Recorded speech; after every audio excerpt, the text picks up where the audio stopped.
সংগঠনে এই কাৰ্যসূচীটো লৈছো ৰাইজৰ দল কৃষক মুক্তি সংগ্ৰাম সমিতি আৰু ছাত্ৰ মুক্তি সংগ্ৰাম সমিতি আমি উচ্ছেদৰ বিৰোধিতা নাই কৰা আমি আকৌ কৈছো যে সেন্ট্ৰেল গভৰ্ণমেণ্টে ৰেলৱে ডিপাৰ্টমেণ্টে এই মাটিখিনি বিচাৰিছে আমি মাটিখিনি এৰি দিম তাত আমাৰ কোনো ধৰণৰ আপত্তি নাই প্ৰথম কথা আপত্তিটো হ'ল যে আমি দীৰ্ঘ দিন ধৰি জিলা প্ৰশাসনৰ লগত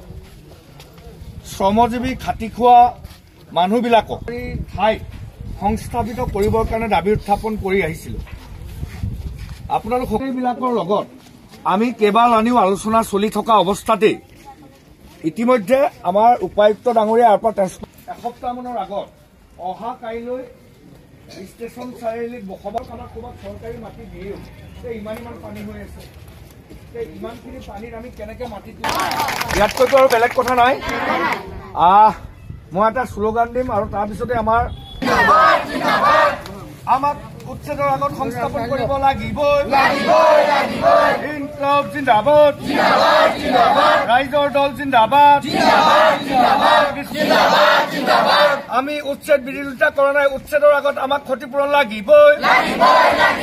আমাৰ উচ্ছেদ বন্ধ কৰক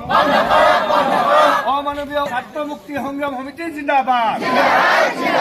আমাক ক্ষতিপূৰণ লাগিবই আমাক সংস্থাপন লাগিবই